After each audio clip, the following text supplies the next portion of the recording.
Good morning all of you. आज अपन अध्ययन करेंगे BCom part third, subject business administration, paper first, functional management. इसके अंतर्गत अपना टॉपिक रहेगा रिक्रूटमेंट, भर्ती। सबसे पहले अपन भर्ती का अर्थ अध्ययन करते हैं। भर्ती एक प्रक्रिया है जिसके अंतर्गत लोगों को संस्था में उपलब्ध पदों की जानकारी उपलब्ध की जाती है तथा उन्हें उन पदों के लिए आवेदन करने हेतु प्रेरित किया जाता है ताकि संस्था अपने भावी कर्मचारियों का पूल बना सके तथा जब भी अतिरिक्त कर्मचारियों की आवश्यकता पड़े, संस्था उन पूल में से इच्छा एवं आवश्यकता अनुसार कर्मचारियों की नियुक्ति कर सके। तो भर्ती को एक प्रक्रिया माना गया है जिसके अंतर्गत बाहरी व्यक्तियों को या संस्था में कर्मचारियों को यह एक तरह से सूचना मात्र होती है कि हमारे यहाँ इस प्रकार इस योग्यता के वाले व्यक्तियों के पद रिक्त हैं, ताकि उनके लिए वो आवेदन मंगवा सके और जब भी आवश्यकता हो तब संस्था में उनमें से निर्धारित योग्यता वाले व्यक्तियों को छंटनी कर सके। यहाँ इस संबंध में एक महत्वपूर्ण बात यह है कि भर्ती, चयन तथा नियुक्ति में अंतर होता है। भर्ती नियुक्ति से प्रथम चरण होता है, जबकि चयन प्रक्रिया नियुक्ति से पूर्व का कार्य। भर्ती प्रार्थियों की खोज तक ही सीमित है, अर्थात भर्ती के अंतर्गत प्रार्थियों की खोज की जाती है, इसके बाद में चयन, उसके बाद में नियुक्ति। कुछ लोग भर्ती, चयन एवं नियुक्ति को एक ही मानते हैं, तो इन तीनों में अंतर है। सबसे पहला चरण भर्ती, उसके बाद में चयन और उसके बाद में नियुक्ति। भर्ती का अर्थ समझने के बाद इसके बाद इसके प्रमुख लक्षण या विशेषताएं, जिसमें यह कहा जा सकता है कि भर्ती एक प्रक्रिया है जो सदैव चलती रहती है। इस प्रक्रिया में अच्छे कर्मचारियों की खोज की जाती है। इस प्रक्रिया में आवेदन देने हेतु संभावित कर्मचारियों को प्रेरित किया जाता है। इसमें कर्मचारियों के स्रोतों का विकास किया जाता है तथा उन्हें बनाए रखने का प्रयास किया जाता है। भर्ती का तात्पर्य चुनाव से नहीं है। भर्ती एवं चयन में पर्याप्त अंतर माना जाता है। भर्ती करने पर चयन करना अनिवार्य नहीं होता है। भर्ती वर्तमान आवश्यकताओं के लिए हो, यह भी आवश्यक नहीं है।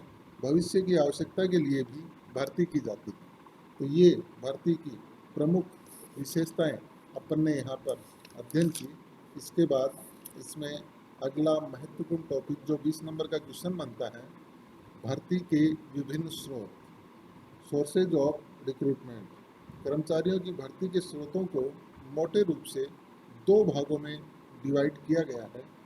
प्रथम आंतरिक स्रोत, इंटरनल सोर्सेज, और द्वितीय बाह्य स्रोत, एक्सटर्नल सोर्सेज। किंतु इन दोनों स्रोतों के अंतर्गत अनेक स्रोत विद्यमान हैं। हम प्रत्येक स्रोत का अध्ययन करते हैं। सबसे पहले अपन लेते हैं आंतरिक स्रोत, इंटरनल सोर्सेज। जब संस्था के भीतर कर्मचारियों जो कार्यरत कर्मचारी हैं उन्हीं में से अगर भर्ती की जाती है तो वह आंतरिक स्रोत कहलाता है। आंतरिक स्रोत के अंतर्गत निम्नलिखित को सम्मिलित करते हैं। इसमें जैसे पहला विभागीय स्थानांतरण, डिपार्टमेंटल ट्रांसफ़र। संस्था में अनेक विभाग होते हैं। ऐसी स्थिति में कुछ कर्मचारी एक विभाग से दूसरे विभाग में जाना भी चाहते हैं, अतः किसी एक विभाग के कर्मचारी को दूसरे विभाग के कर्मचारियों में भर्ती की जा सकती है। तब भर्ती के लिए मात्र विभागीय स्थानांतरण, डिपार्टमेंटल ट्रांसफ़र किया जाता है। दूसरा, कर्मचारियों तथा अधिकारियों की सिफारिश। भर्ती के आंतरिक स्रोत का दूसरा तरीका है कर्मचारियों तथा अधिकारियों की सिफारिश के आधार पर भी कर्मचारियों की भर्ती की जा सकती है। कई संस्थाएं अपने कर्मचारियों एवं अधिकारियों की सिफारिश के आधार पर नए कर्मचारियों की भर्ती करती है, ऐसी स्थिति दो प्रकार से उत्पन्न होती है। प्रथम स्थिति में कुछ लोग संस्था में रिक्त पद जानकर आवेदन करते हैं तथा संस्था के अधिकारियों एवं कर्मचारियों की सिफारिश करवाते हैं। द्वितीय स्थिति में संस्था स्वयं अपने अधिकारियों एवं कर्मचारियों को अच्छे कर्मचारियों को के नाम सुझाने के लिए कहती है। इन दोनों स्थिति में कर्मचारी तथा अधिकारी किसी भी व्यक्ति या प्रार्थी की नियुक्ति की सिफारिश कर सकते हैं। इसका सारांश यही है कि संस्था में कार्यरत कर्मचारी या अधिकारी बाहरी व्यक्ति को सूचना देते हैं। एक तरीका तो यह है कि बाहरी व्यक्ति को सूचना देते हैं कि हमें इस प्रकार के कर्मचारियों की या अधिकारियों की आवश्यकता है। दूसरा इसका तरीका होता है कि संस्था अपने अधिकारियों या कर्मचारियों को सूचित करती है कि अपने को इस प्रकार की योग्यता वाले कर्मचारी चाहिए, तो वो बाहरी व्यक्ति को उनके माध्यम से सूचना दी जाती है। भर्ती के आंतरिक स्रोत दो प्रकार के अपन ने अध्ययन किए। अब अपन सेकंड लेते हैं, बाह्य स्रोत, एक्सटर्नल सोर्सेज। वैसे अध्ययन की दृष्टि से इनका अपन डिटेल से अध्ययन करेंगे कि बाह्य स्रोतों में किन किन को अपन शामिल कर सकते हैं। तो भर्ती के बाह्य स्रोत अनेक प्रकार के होते हैं, उनमें कुछ एक का उल्लेख अपन यहाँ कर सकते हैं। इसमें सबसे पहला है पूर्व कर्मचारी, फॉर्मर एम्प्लॉय, यानी ऐसे व्यक्ति जो संस्था में पहले कर्मचारी थे और बाद में वो किसी कारण से संस्था को छोड़ दिए। तो ऐसी परिस्थिति में पूर्व कर्मचारियों को संस्था में पुनः आने के लिए सूचना दी जाती है और उन्हें पूर्ण संतुष्टि के बाद उन्हें वापस संस्था में लिया जा सकता है। ये स्रोत इसलिए महत्वपूर्ण माना जाता है कि ये परिचित होते हैं, अतः इन पर आसानी से विश्वास किया जाता है। इन्हें प्रशिक्षण की आवश्यकता न्यूनतम होती है। ये अनुभवी होते हैं, अतः अनुभव का लाभ भी उठाया जा सकता है। संस्था के कार्य प्रणाली से एवं परिपाटी से ये कर्मचारी पूर्ण रूप से परिचित होते हैं, अतः संस्था में समायोजन में कठिनाई उत्पन्न नहीं होती है। दूसरा भर्ती का बाह्य स्रोत होता है प्रत्यक्ष अनामंत्रित या स्वैच्छिक प्रार्थना पत्र। कई व्यक्ति नौकरी की तलाश में होते हैं। ऐसे व्यक्ति कई संस्थाओं को स्वतः बिना मांगे ही आवेदन पत्र भेज देते हैं, अतः इन्हें अनामंत्रित या स्वैच्छिक प्रार्थना पत्र कहते हैं। संस्था को जब कभी कर्मचारियों की आवश्यकता पड़ती है, वो उन प्रार्थियों से संपर्क कर लेती है। भर्ती के बाह्य स्रोत का यह भी एक तरीका माना जाता है कि स्वैच्छिक आवेदन पत्र करते हैं। कुछ व्यक्ति क्या करते हैं कि संस्थाओं में बिना किसी वैकेंसी के, बिना किसी सूचना के वो स्वैच्छिक रूप से आवेदन करते हैं और वो संस्था में अपना आवेदन भेज देते हैं। अपनी योग्यता के हिसाब से आवेदन पत्र में सारी प्रक्रिया पूरी की जाती है।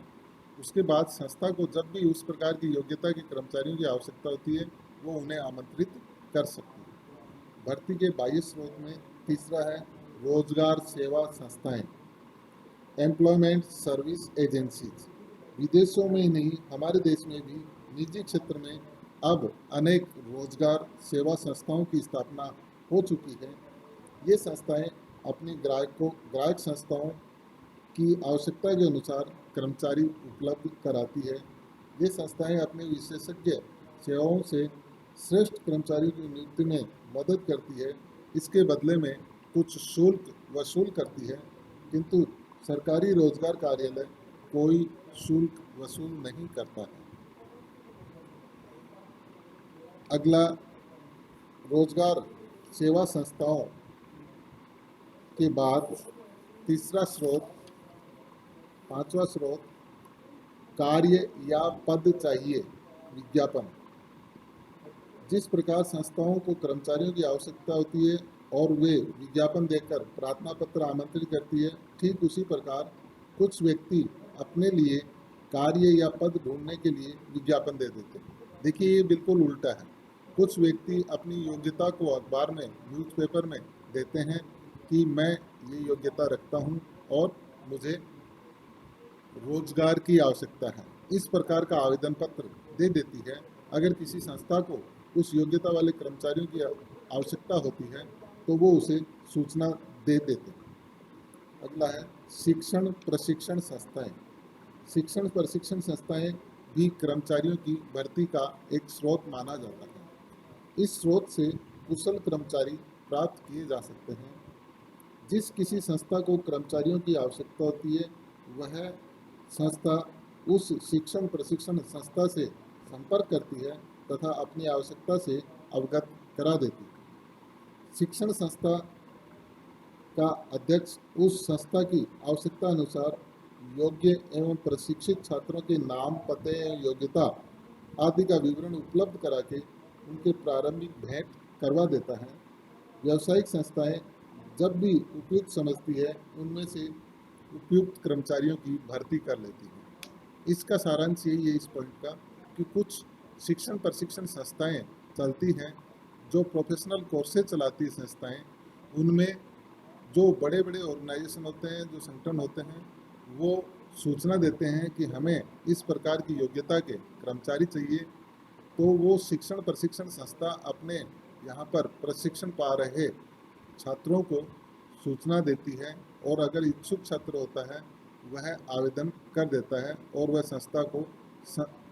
संस्था के प्रधान द्वारा संगठन को या बड़ी जो ऑर्गेनाइजेशन है उसको भेज दिया जाता है, जिससे प्रशिक्षित उपयुक्त योग्यता वाले कर्मचारी उपलब्ध आसानी से हो सकते हैं। अगला भर्ती का स्रोत होता है प्रतिस्पर्धी संस्थाएं। प्रतिस्पर्धी संस्थाओं से भी कर्मचारियों की भर्ती की जा सकती है।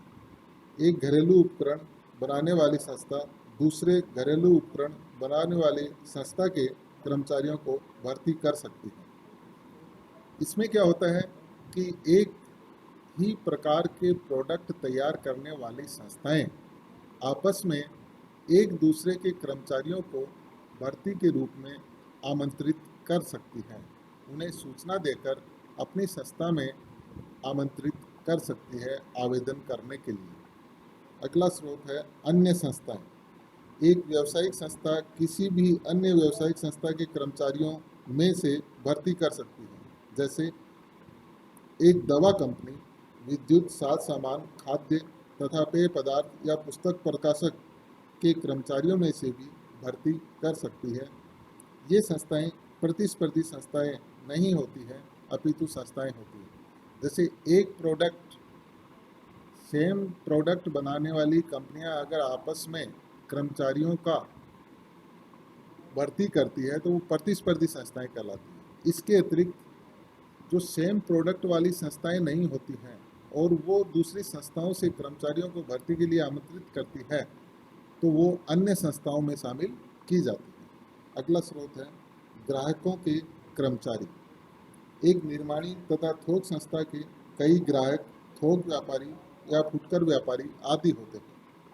एक संस्था इन ग्राहकों के कर्मचारियों में से भी भर्ती कर सकती है, किंतु ऐसी भर्ती ग्राहकों की जानकारी एवं सहमति से ही होनी चाहिए। एक अच्छे नियोक्ता अपने अच्छे कर्मचारियों की इच्छा के अनुरूप उन्हें अन्य संस्था के जाने की अनुमति दे देते हैं तथा उसके लिए आवश्यक सहयोग भी देते हैं।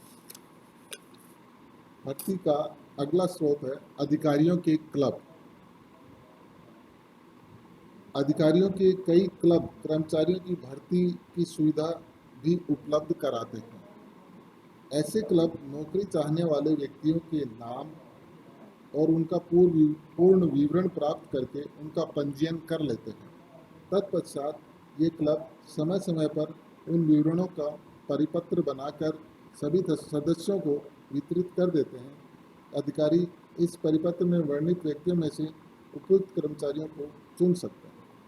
तो भर्ती का ये लास्ट स्रोत जो बाह्य स्रोत है, अधिकारियों के क्लब बने हुए होते हैं, वो भी भर्ती के स्रोत माने जाते हैं। उनके माध्यम से भी संस्था में कर्मचारियों की भर्ती की जा सकती है। भर्ती के उपयुक्त वर्णित आंतरिक एवं बाह्य स्रोतों के विभिन्न माध्यमों के अपने अपने गुण दोष होते हैं। अधिकारियों को भी अपनी सुविधा एवं आवश्यकता के अनुरूप उनके लाभ एवं दोषों को ध्यान में रखते हुए विभिन्न स्रोतों एवं माध्यमों का उपयोग करना चाहिए। लास्ट में अपन ये बात इसलिए कह सकते हैं कि भर्ती के जितने भी स्रोत होते हैं उन सभी के अपने अपने स्तर पर अलग अलग लाभ भी होते हैं और उन स्रोतों के दोष भी होते हैं। तो अधिकारियों को विभिन्न स्रोतों से प्राप्त जो आवेदन पत्र हैं उनके लाभ दोषों को ध्यान में रखते हुए कर्मचारियों की भर्ती करनी चाहिए। धन्यवाद।